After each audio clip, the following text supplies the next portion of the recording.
Bien, chers frères et sœurs, nous, depuis déjà une semaine, nous sommes entrés dans ce temps qu'on appelle le temps ordinaire, après avoir vécu ces temps tellement forts comme le temps pascal qui a fini avec la Pentecôte.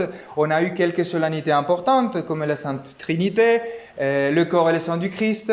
Et depuis une semaine, on est déjà dans ce temps ordinaire. Mais je le dis toujours, on a un gros piège, c'est de penser que c'est le temps ordinaire, c'est-à-dire du commun. Mais la réalité de ce temps, c'est que c'est un temps extraordinaire, quelque part.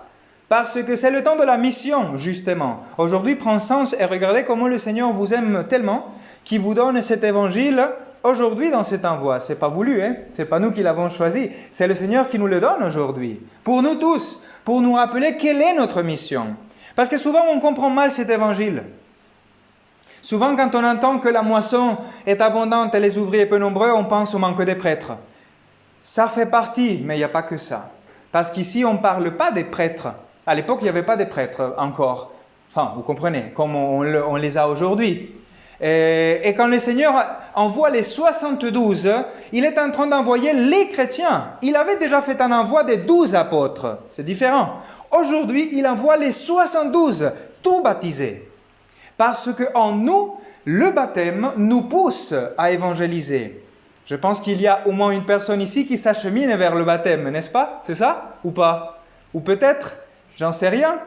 Mais le jour où nous sommes baptisés, je lance une pierre en fait, mais bon, je ne sais pas. Le jour où on est baptisé, ce baptême crie en nous que nous sommes enfants de Dieu, et cela, nous ne pouvons pas le taire. Le baptême fait de nous des missionnaires. C'est pour ça que quand on nous demande qui vous envoie évangéliser, vous pouvez répondre, mon baptême me le demande, parce que je suis chrétien. Et la question se pose, et qu'est-ce que nous allons annoncer? Et qu'est-ce que nous allons dire? Soyons concrets. Qu'est-ce que nous apportons? Je pense que l'évangile nous aide énormément. On pourrait prendre des petits morceaux de cet évangile pour parler de ce qu'est la mission. Mes frères, très simplement, et je vous parle aussi du fond de mon cœur, de mon expérience personnelle. Peut-être tu es aux portes de la mission et tu vois aujourd'hui ta grosse faiblesse. Et tu te dis, mais quel hypocrite! Qu'est-ce que je vais aller annoncer, moi? Si je me connais, moi, mes frères là qui sont là, ils me connaissent, ils savent que je suis un pauvre type. Et peut-être nous tombons dans ce piège de se dire, mais je ne me sens pas digne d'annoncer. Attention, tu ne t'annonces pas toi-même. Tu annonces Jésus-Christ. C'est important de le savoir parce que je pense que tôt ou tard nous faisons cette expérience de nous sentir indignes de cette mission parce que nous sommes pauvres. Et ce n'est pas des choses romantiques. Parfois tu touches avec ta main ton propre péché. Quand David dit dans le psaume 50 ou 51, mon péché est toujours devant moi. Peut-être tu le vois aujourd'hui. C'est quelque chose de très concret et tu te dis, mais qu'est-ce que je vais évangéliser? Jésus-Christ qui t'aime et te pardonne.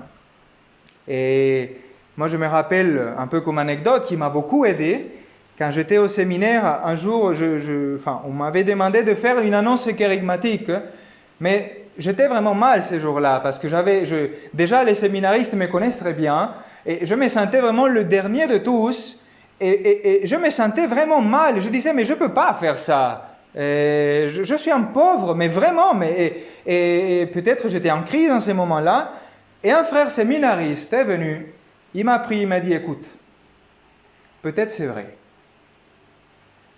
t'es le pire, mais si Dieu veut que tu l'annonces, ne sois pas orgueilleux, tu l'annonces lui, tu ne t'annonces pas toi-même, du coup tu prends ce micro, et tu vas annoncer ce que le Seigneur a fait dans ta vie avec force. Je ne vous dis pas comment l'Esprit Saint a parlé à travers ce frère, et m'a aidé ce jour-là. Et je vois aujourd'hui la fidélité du Seigneur avec moi et avec ce frère qui vient d'être ordonné prêtre il y a quelques jours. De voir que nous ne nous annonçons pas nous-mêmes, mes frères. Évidemment, ce n'est pas un prétexte pour vivre comme n'importe qui. Et non, quand le Seigneur te montre ta faiblesse et ton péché, tu te convertis, tu demandes pardon et tu te relèves. Mais ne reste pas, ne te regarde pas toi-même, là quand tu sortiras. Et qu'est-ce que tu vas annoncer? Est-ce que c'est juste un peu de la guitare? Est-ce que c'est juste un peu attirer les gens d'une façon artistique? Ça, au festival, les gens le feront mieux que vous. Mieux que moi aussi. la rhétorique, la parole. Ils ont le théâtre, ils le feront mieux que nous aussi. Et qu'est-ce que nous avons, nous, qui est différent? Une seule chose, Jésus-Christ. C'est pour cela que le Seigneur dit dans l'Évangile, ne prenez ni bourse, ni sac, ni sandales. C'est-à-dire, pour cette mission, dépouillons-nous de nous-mêmes, de ce que nous pensons qu'est l'évangélisation, de ce que nous pensons qu'est la prédication. Dépouillons-nous de tout, parce que c'est Jésus-Christ qui importe. Parfois, on veut tellement décorer les choses, et les autres ont besoin de Jésus-Christ seulement. Et nous, on est là pour être un instrument. Et ça aussi, je me rappelle une fois où un prêtre m'avait dit, j'étais encore séminariste, on avait fait cette mission 2 par 2, peut-être je vous ai un peu parlé il y a quelques temps, où on partait toute une semaine 2 par 2, sans rien. Moi, j'étais envoyé à Marseille. Et je me rappelle, comme d'habitude, j'étais en crise. Et un prêtre me dit, Andrés, tu ne sais pas la puissance du kérigme. Ça ne t'appartient pas. Tu ne sais pas la puissance qu'il y a que tu dises au nom du Seigneur à quelqu'un, Dieu t'aime. Il m'avait dit ça. Et je me rappelle un de ces jours avoir rencontré une pauvre jeune fille qui était détruite, abîmée par la vie. Et on me dit, il faut lui dire quelque chose. Je dis, mais qu'est-ce que je lui dis à celle-là? Elle est vraiment mal, ça se voit. Je me suis rappelé de ces prêtres. Alors je dis, ben, Seigneur, écoute, j'y vais, que toi, j'ai rien d'autre. Alors je lui dis, tu sais quoi? Dieu t'aime. Cette fille s'effondre, commence à pleurer. Et moi, avec ma bourse, mes sandales et mon tout, je voulais rajouter des choses. Elle me dit, non, c'est bon, c'est bon. Elle m'a éduqué. Quelque part, elle m'a dit, tais-toi, c'est bon. J'ai entendu ce qu'il me fallait, que Dieu m'aime. Et moi, je voulais rajouter des trucs. J'ai compris ce jour-là que non. Laissons nos sandales, nos bourses, nos sacs. Dépouillons-nous, mes frères. Pour faire cette mission, il nous faut juste savoir que le Seigneur veut parler aux autres à travers nous. Et ce n'est pas notre mission. Et c'est la grandeur de l'évangélisation, c'est ça. C'est que ce n'est pas notre mission, c'est la mission même de Jésus-Christ. Et il y a une chose qui m'a tellement touché de cet évangile, c'est que le Seigneur envoie 2 par 2 en avant de lui, en toute ville et localité, et les disciples, là où lui-même devait se rendre. Vous comprenez ça? Que le Seigneur veut aller aujourd'hui là où tu vas aller. Il veut se rendre là, mais pour y arriver, il t'envoie toi. C'est-à-dire que le Seigneur veut arriver à ces personnes à travers toi, pauvre pécheur que tu es, pardonné et aimé par le Seigneur. Vous vous rendez compte ou pas? La profondeur, c'est que le Seigneur veut arriver à cette personne, mais il veut le faire à travers toi, à travers moi. Il nous envoie là où lui-même devait se rendre. Mais c'est hallucinant. C'est hallucinant. Et ça veut dire que nous ne pouvons pas manquer à notre mission. Nous ne pouvons pas. Parce que le Seigneur, quelque part, a voulu compter sur nous. Il a voulu. Il aurait pu faire tout seul. Mais il veut le faire à travers nous. Pour que nous voyions aussi que ces trésors, comme dit Saint Paul, nous le portons dans des vases d'argile que nous sommes. Pour que soit évident que cette puissance vient de Dieu et non pas de nous. Je pense que le Seigneur permet souvent nos faiblesses pour que notre orgueil baisse un peu et nous puissions l'annoncer plus lui. Saint Philippe Néri le disait, le Seigneur permet nos chutes pour nous laver de notre orgueil. Parce que disons-le mes frères, même si on le dit jamais, on le pense, on se croit bon. Allez, c'est bon. Arrêtons on se croit bon. Au fond de nous, ouais, Seigneur, prends pitié de moi, mais quand même, ça va. J'arrive à prier, on se croit très bon. Et le Seigneur, parfois, par amour, doit nous éduquer et de nous dire, regarde qui tu es. Oh, je me scandalise? Non. Moi, je t'aime comme ça. Mais regarde qui tu es vraiment. Ne vis pas dans l'illusion. Là dehors, ne joue pas un personnage. Ne joue pas, si j'ose dire, le membre de la communauté Shalom. Ne joue pas aux chrétiens. Sois chrétien. Je le dis pour moi aussi. Qu'est-ce que c'est qu'être chrétien? Être un pauvre pardonné, comme tous les saints. Juste ça. Et annoncer ces trésors. Soyons concrets, mes frères. Regardons que là, le Seigneur nous attend des personnes qui ont des souffrances véritables, qui attendent une parole véritable, parce qu'ils ne trouvent pas le sens de leur vie. On les voit contents. Regardez, allez voir le festival, vous serez d'accord avec moi. Ils sont tous contents. Grattez un peu leur vie et vous découvrez les immenses souffrances qu'il y a. Il faut juste faire comme ça, s'il s'ouvre un peu, et tu te dis, oh là là. Oui, exactement. C'est-à-dire que la question, ce n'est pas d'avoir la banane. Ça joue beaucoup, hein, attention. Mais quand elle vient du cœur et d'une paix intérieure. Mais combien de fois il y a des sourires et derrière ça, tu vois, tu dis, mais oh, combien de morts qui marchent aujourd'hui dans cette ville. Et qu'est-ce que nous apportons? Ce que nous dit la première lecture. Une consolation. Moi, j'aime beaucoup ce mot, consolation, consolare. Du latin, vous savez ce que ça veut dire? Consoler, consolo. Être avec celui qui est seul. Remplir la solitude de quelqu'un. Vous allez trouver beaucoup de personnes seules. Entourées des gens, seuls. Seul. Parce que celui qui vit dans le péché est seul. Nous l'avons tous expérimenté. Parce qu'avant d'être envoyé, quelqu'un a été envoyé pour nous. Si nous, on ne serait pas là. Et comment je peux apporter la consolation à ces personnes si aujourd'hui moi-même je suis mal? Laisse-toi consoler aujourd'hui par le Seigneur. Mais je le dis aussi pour moi, Andrés, laisse-toi consoler par le Seigneur.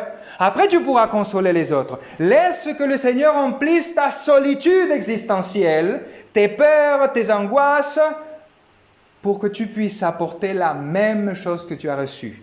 Parce que, comme dit la première lecture, dans Jérusalem, vous serez consolés. Vraiment, la véritable consolation. À Jérusalem, c'est-à-dire dans l'Église, ici, nous trouvons notre consolation, mes frères.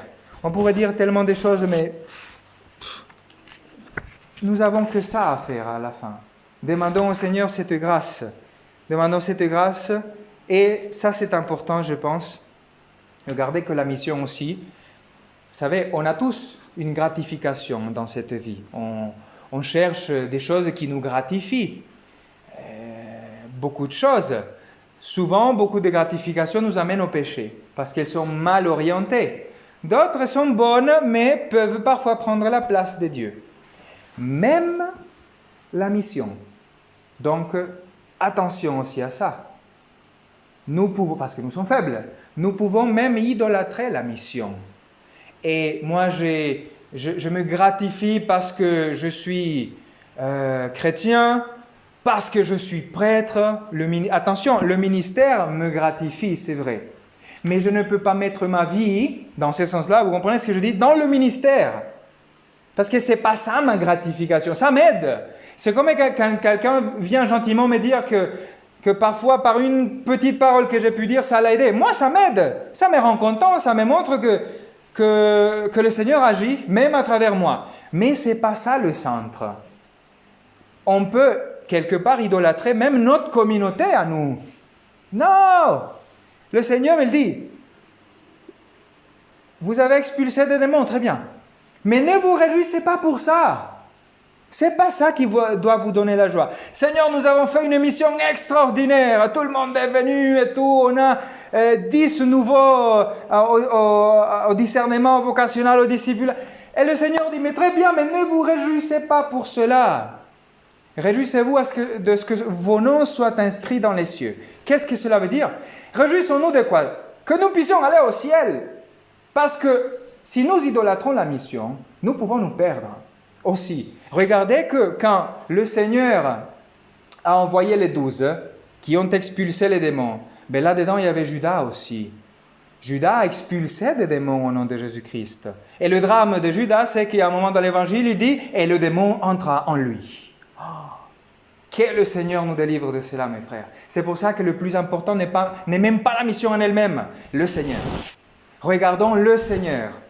Regardez Jésus-Christ. Parce que c'est la chose la plus importante, c'est ce qui restera à la fin de notre vie. On perdra tout, mais si nous avons le Seigneur, on sera riche et on pourra partir de ce monde content et dire au Seigneur, c'est bon Seigneur, je fais ma mission comme j'ai pu, tu as vu mes faiblesses, mes pauvretés, qu'est-ce que j'ai galéré et qu'est-ce que toi tu as eu de la patience avec moi. Tu m'as pardonné, maintenant je vais aller avec toi. Porte-moi au ciel, comme dit Saint Paul. Donc, conclusion, pour vous et pour moi, quand on part en mission, Ne vous regardez pas vous-même, arrêtez de regarder votre nombril et regardez le ciel. Regardez le Seigneur qui vous a pardonné, qui vous donne cette autorité sur beaucoup de démons qui sont dehors. Expulsez beaucoup de démons. Le démon de la tristesse, le démon du manque d'espérance, le démon de tant d'addiction. Expulsez des démons. Et réjouissons-nous d'une chose, c'est que le Seigneur puisse nous habiter de telle façon qu'à la fin de notre vie, nous puissions dire comme Saint Paul la semaine dernière, j'ai achevé ma course, j'ai combattu, j'ai gardé la foi. J'ai été pauvre, mais j'ai gardé la foi. C'est la chose la plus importante. Et donc, je vous souhaite bonne mission. Et en pensant à ce que dit l'Évangile, je vous souhaite le plus important, que nous nous retrouvions au ciel, nous tous, mes frères. Que nous puissions faire un chant de joie au ciel. Là, nous serons vraiment consolés pleinement. Demandons cette grâce au Seigneur qui nous donne d'être vraiment ses disciples, d'être toujours à sa discipline, c'est-à-dire d'être attachés à Jésus-Christ. Ne le lâchons jamais. Et là, c'est sûr, si nous nous accrochons au Seigneur, on aura pouvoir sur tout démon et personne ne pourra nous ébranler. Parce que notre force, comme dit Saint Paul dans la deuxième lecture, c'est Jésus-Christ et Jésus-Christ crucifié. N'ayez pas peur. Nous sommes envoyés comme des brebis au milieu des loups. C'est-à-dire pas de force. Notre mission, c'est de nous laisser tuer. Comme une brebis. Qu'est-ce qui fait une brebis devant un loup? Elle fait rien. Rien. Rien. Elle court même pas. Elle ne fait rien. Ça, c'est notre mission. Celle-là. Être crucifié pour le monde. Pour que nous puissions donner la vie. Et à travers nous, le Seigneur, donner la vie à ces gens qui ont tant besoin. Mais avant tout cela, et nous ne l'oublions pas, c'est nous qui en avons besoin. Et le Seigneur aujourd'hui nous nourrit et nous console pour faire de nous, pour nous redonner cet élan missionnaire. Ne le perdons pas. Le Seigneur ne regrette pas de t'avoir choisi. Aujourd'hui, il est capable de te rétablir dans ta mission, qui est la mission même de son Fils Jésus-Christ. Amen.